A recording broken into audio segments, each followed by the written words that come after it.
अब महाराज राजा दशरथ सोच रहे हैं पुत्र के बारे में कि हमारे कोई पुत्र नहीं है, इसलिए राजा दशरथ आज मंत्रियों और ब्राह्मणों के द्वारा अनुमोदन करते हैं।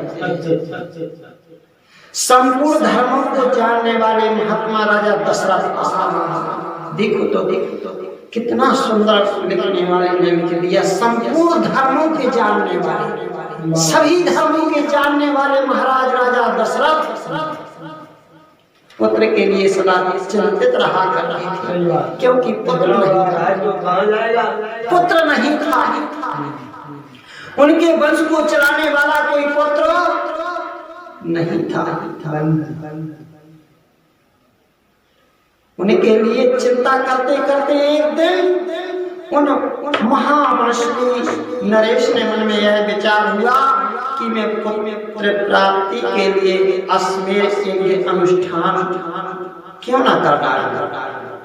सोचते हैं मन में कि पुत्र के लिए एक पुत्र प्राप्ति के लिए अश्वमेध यज्ञ का अनुष्ठान क्यों ना कर डालूं।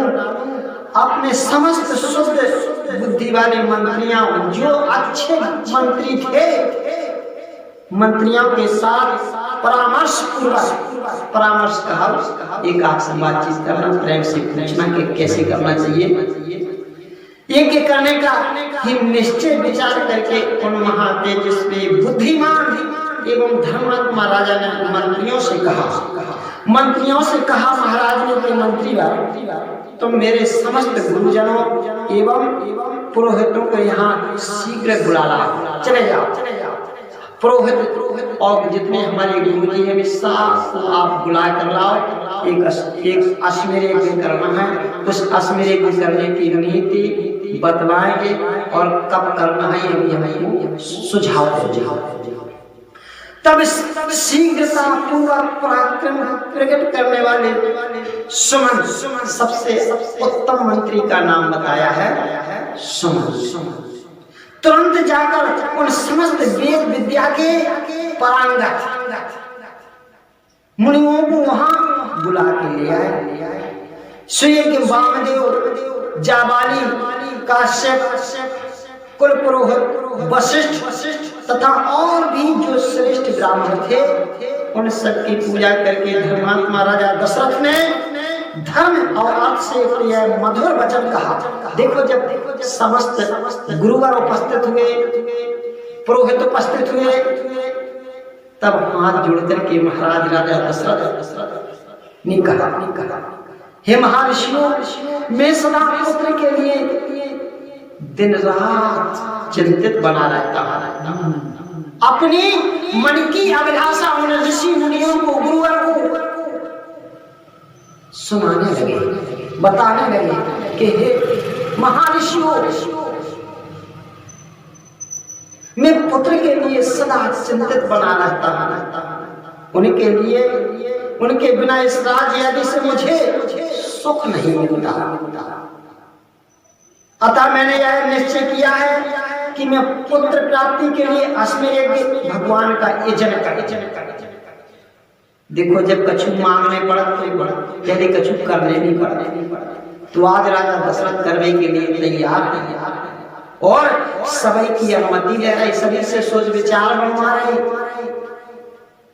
भगवान का यजन करें। मेरी इच्छा है कि शास्त्र विधि से इस यज्ञ का अनुष्ठान करूं। शास्त्रों की विधि, जैसे शास्त्रों में विधि लिखी गई है, उस विधि के अनुसार में आप लोगों की सहायता की पाकर अश्वमेध यज्ञ करूं। अतः किस प्रकार मुझे मेरी मनोवांछित वस्तु प्राप्त हो। राजा दशरथ सबको अपनी मनोकामना बतलाते हैं कि इस प्रकार से करने से आपकी सहायता से अश्वमेध पूरा हो और उस यज्ञ के प्रसाद से मुझे पुत्र की प्राप्ति हो। किस प्रकार मुझे मेरी मनोवांछित वस्तु प्राप्त हो जाएगी, इसका विचार आप लोग यहाँ करिएगा। विनय करते कि आप लोग बताइए कि कैसे हुई है और कैसे पुत्र की प्राप्ति हुई। राजा के ऐसा कहने पर वशिष्ठ ऐसी सब ब्राह्मणों ने बहुत अच्छा कहकर उनके मुख से कहे गए पूर्वोक्त वचनों की प्रशंसा की कि धन्य है महाराज, धन्य है राजा दशरथ, तुम्हारे लिए धन्य है जो तुमने इस प्रकार का सोच विचार किया, हम लोगों को एकत्र किया। फिर भी सभी अत्यंत प्रसन्न होकर राजा दशरथ से बोले कि हे महाराज, यज्ञ सामग्री का संग्रह किया जाए। यज्ञ में जो वस्तुएं उपस्थित अनवांछनीय चाहनी पड़ती है उन वस्तुओं को एकाग्र किया जाए। भूमंडल में भ्रमण के लिए यज्ञ समिति अवश्य जोड़ा जाए तथा सरयू के उत्तर तट पर एक भूमि का निर्माण किया जाए। अब यज्ञ की भूमि बताई कहाँ पर? सरयू नदी के किनारे, सरयू नदी के किनारे उत्तम भूमिका में अश्वमेध यज्ञ का निर्माण किया जाए तथा यज्ञ द्वारा सर्वथा अपनी इच्छा के अनुरूप पुत्र प्राप्ति कर लोगे, क्योंकि पुत्र के लिए तुम्हारे हृदय में ऐसी धार्मिक बुद्धि का उदय होता है। ब्राह्मणों का यह कथन सुनकर राजा दशरथ संतुष्ट हो गया। बिना यज्ञ किए ही राजा दशरथ के मन में बड़ी भारी प्रसन्नता उत्पन्न हो गई कि धन्य है, जैसा मैंने सोचा और आप लोगों ने तत्काल उसके लिए कहने के लिए उत्साहित हुए कि धन्य है राजा दशरथ। हर्ष से उनके नेत्र चंचल हो उठे। वे अपने मंत्रियों से बोले गुरुजनों की आज्ञा के अनुसार इनकी समिधा यहाँ एकत्र की जाए। मंत्रियों से राजा दशरथ ने कहा कि हे मंत्रियों, जैसे हमारे गुरुवर आदेश दें उस आदेश को शीघ्र पालन करिएगा, एकत्र कीजिएगा।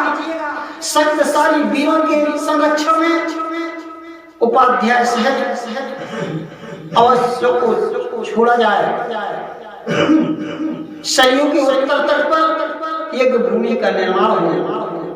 शास्त्रोक्त विधि के अनुसार क्रमशः शांति कर्म का विचार किया जाए, जिससे विद्वानों का निर्माण हो।